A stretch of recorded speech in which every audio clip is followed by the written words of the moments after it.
Hi, my name's Jeff Jones, director of the Big Blue Band in Mesquite, Texas. A while back, I had a completely original, somewhat borrowed idea to pick up band directors and drive them around in my wife's 2011 Honda Odyssey minivan and have a conversation.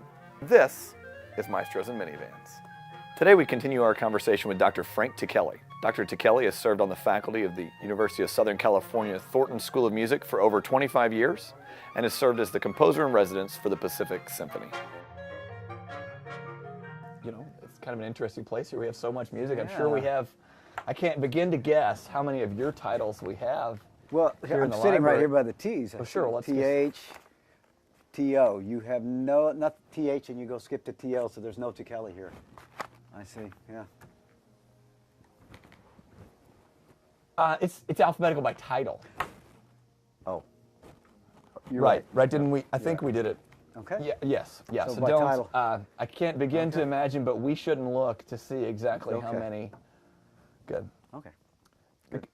But, you know, with kind of the deal today, and I'll just be candid with you, is with so much of the opportunity to PDF stuff, and, you know, you could just copy scores and stuff. Like, for example, you have somebody, they don't even have to be near you anymore. You know, remember the time where you used to have to, like, go to somebody's band hall and copy it and bring it over, but now you can really, you just send an email and just... That's actually illegal to do that. So that's... Yeah, that's illegal. If we could just, anyway, is it hot in here to you? I'm fine. Okay, great. It's good to be here. Oh, good. Tell us a little bit about your workspace. Tell us about your studio. Where do you do most of your composing? I have a studio in my backyard. Okay. That I built, I think it was about 1996 that I built it. And so for me, going to work is walking about 20 steps out of the house into this studio. And it's my little sanctuary. There's a phone out there, but the ringer's off. There's a computer out there, but it's not hooked up to the internet. If I have to do emails, I have to go in the house. If I had the internet there in the studio, I just feel like I'd get tempted and I'd get distracted. So there's no internet out there. So I'm completely removed, isolated from the world. It's my sanctuary. You have a piano out there, I'm assuming? There's a piano, 2 desks, a piano, big computer, big huge cinema monitor, so I can see 2 full 11 by 17 pages on the screen without having to scroll around. Right. I don't know how people compose on these laptops where you're having to scroll around. I have to be able to see the piccolo at the top and the double bass at the bottom and everything in between. And I like seeing 2 pages, so I see, you know, because I like to see where I'm going to the next page all the time. And then when I'm mostly on the right-hand page, I move it over, and now the right-hand page becomes a left-hand page, so I can now see onto the next page. I need to have all of that. I just like to see the whole gestalt. Let's talk about American Elegy a little bit. Would you talk about that piece and the creation of that piece? Well, that's a really special work because of its connection to those kids at Columbine High School. I believe on the day of that horrible tragedy, the kids were rehearsing one of my pieces, Shenandoah. And about a week afterwards, they got the idea to do something. They wanted to do something, and they got the idea to commission a work in honor of their friends.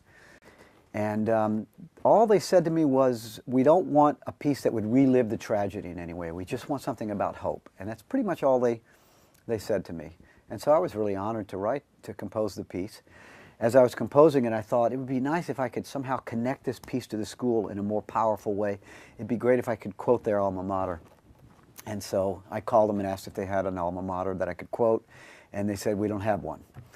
So I thought, okay, maybe I can do this. So I wrote an alma mater, little SATB, words and music, gave it to them, and fortunately for me, they adopted it as their school song, so then I could quote that in American Elegy.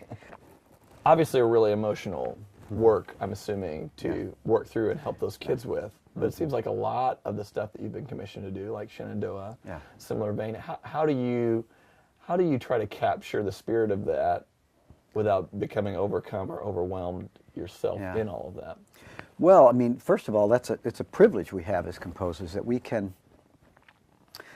don't have to do this, but we have this privilege of being able to help people see a positive light in a situation that's not necessarily positive, to sort of give people hope in ways that words alone can't. I mean, that's the power of music, and we as composers have this great opportunity and this privilege, and I think a little bit of a responsibility to sort of offer positive aspects of human experience. Just the fact that we're alive, we're all here, let's celebrate this. Bad things happen, but here we are still. And we can celebrate love and peace and joy and positive thinking and optimism. Not that we have to do that in all of our music, but we can. And to me, it's just actually a great privilege and a great joy to be able to do that.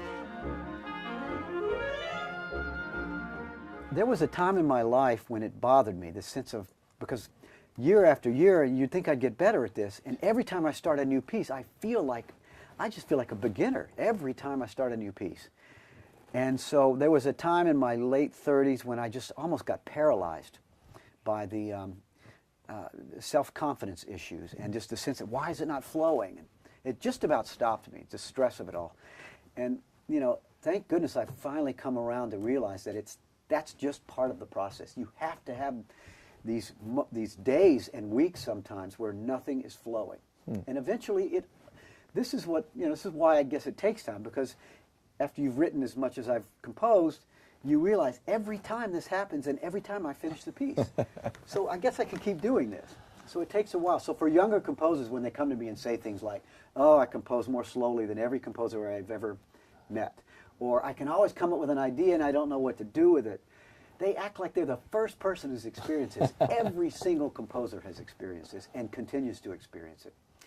And so the bad days are not only something that you shouldn't try to avoid them, but you should actually celebrate the bad days. It's more than just something that you accept. You actually have to have it, because the bad days trigger the subconscious mind into action, to work out these problems that the conscious mind can't really work out. And so through dreams, taking long walks, lying on a couch — by the way, there's a couch in my studio. That's maybe the most important piece of furniture. Just lying down and dreaming and thinking about it, the subconscious mind can work out these problems. So to any young composers, just celebrate those bad days. It's good to have a bad day or a bad week, because it means you're about to have a good week down the road. It always happens. And so you're telling me there's a point where you legitimately thought, we're going to do something different. Yeah.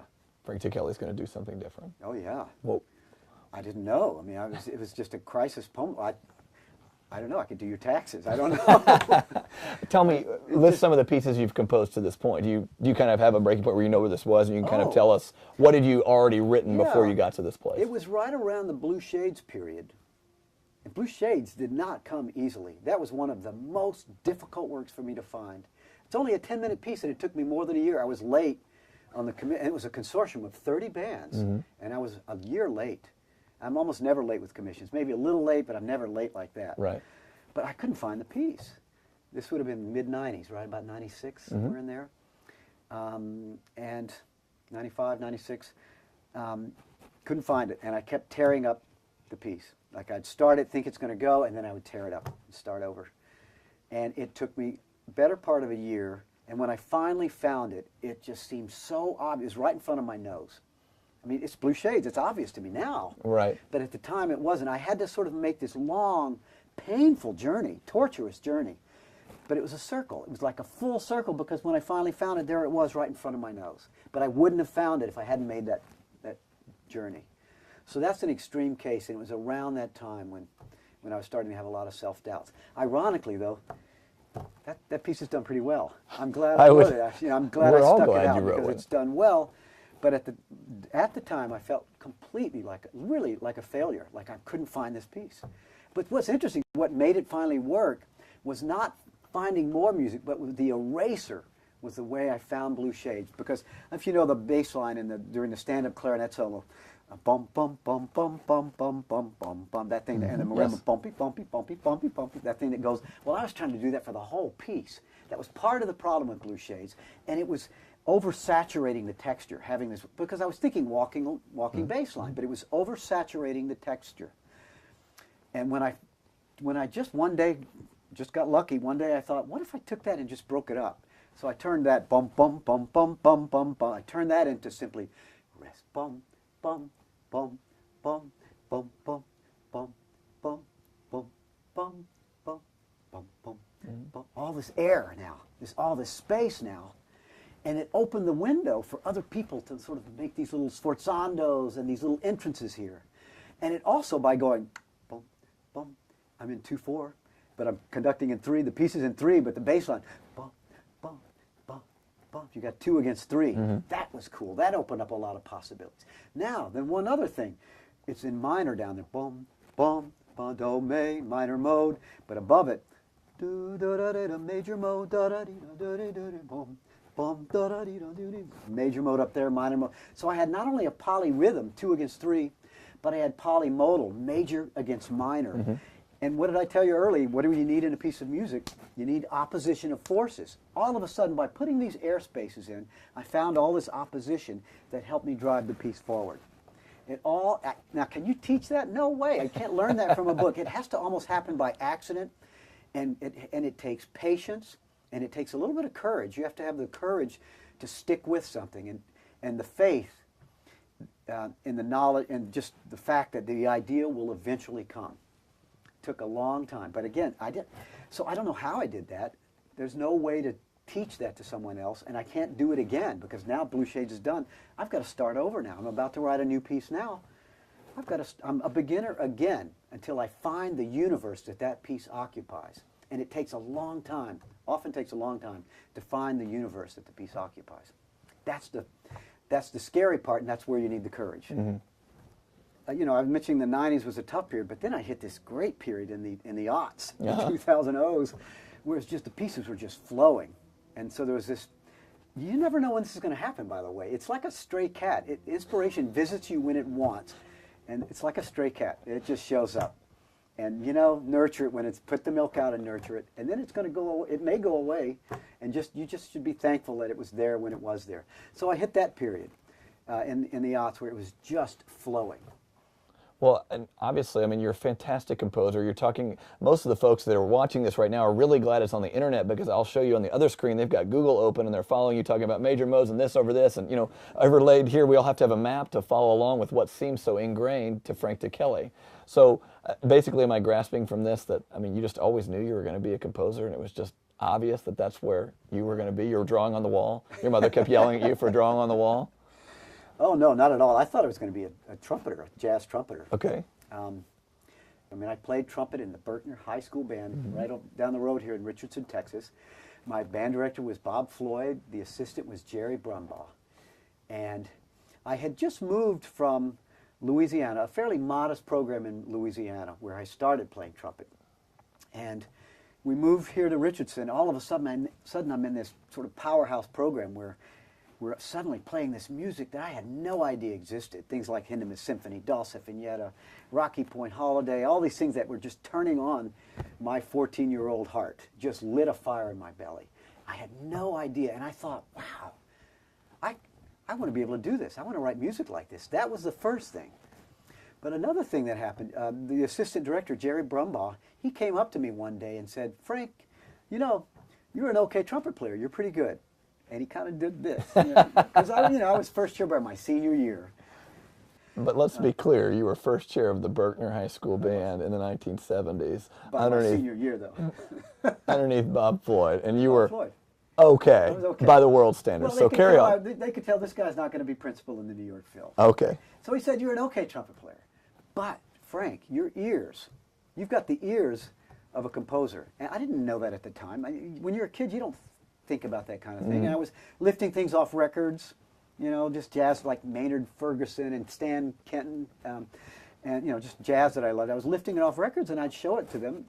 I didn't think it was a big deal. I thought, can't you hear that? If you're playing it, you hear it. It's all off the record. And he said, no, that's kind of a big deal what you're doing. And he's looking and checking and seeing that it's pretty accurate.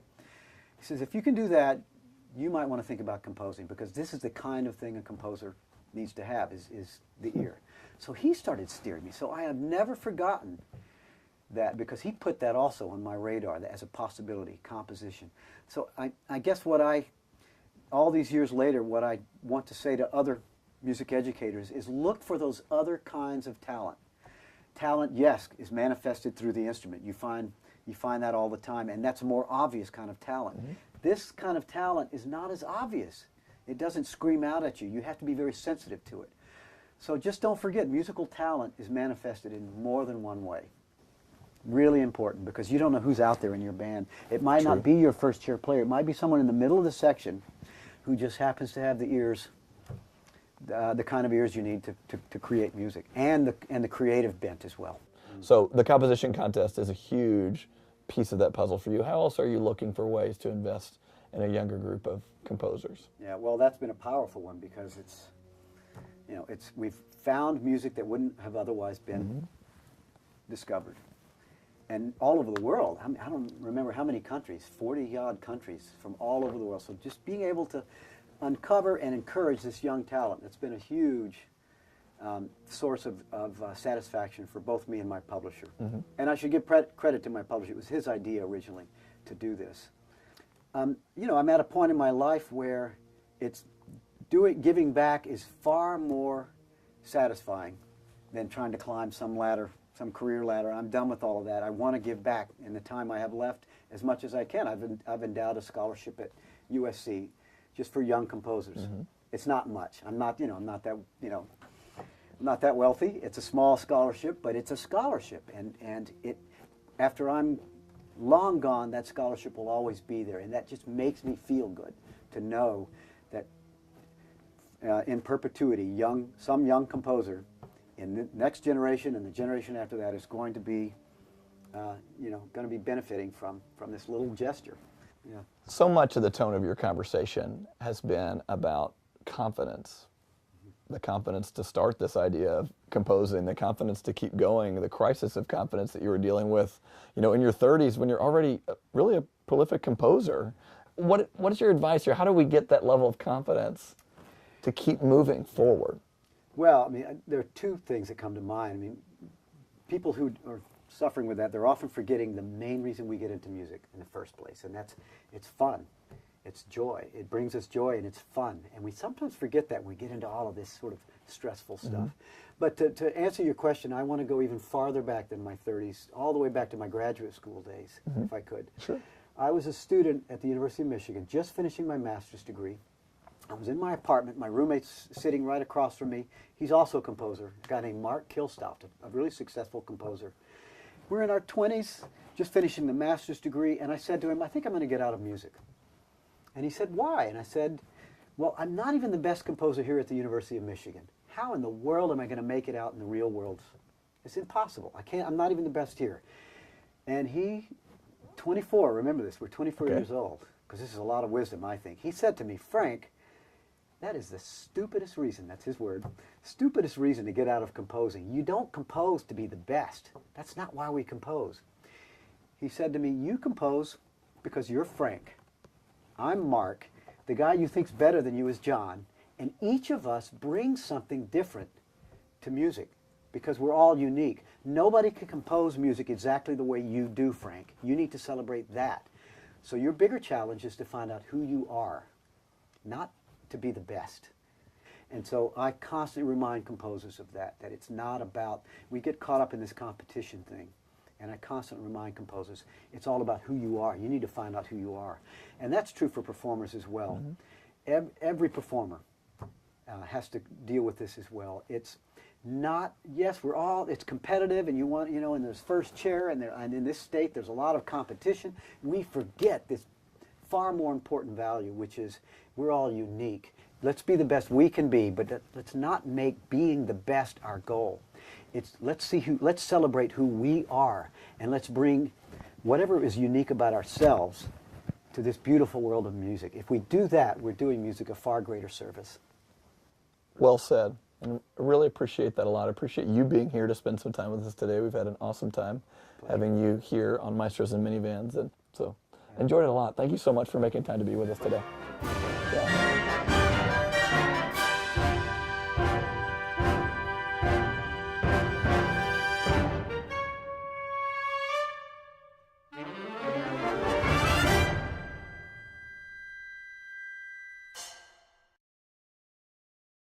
Do you want me to sign the outside or the inside? Oh, whatever you prefer. I'd just be honored. Well, it's your pen. What do you want? Let's do the outside. The outside. Sure. Okay. You want me to personalize it or just sign my name? Oh, I'd be honored if you personally. That means a lot. Okay. Just spell your name once more. It's Jeff. J-E-F-F. F. Yeah, Good. okay. You're right. I meant your last name, sorry. Sorry, yeah, it's traditional spelling. Okay. J-O-N-E-S.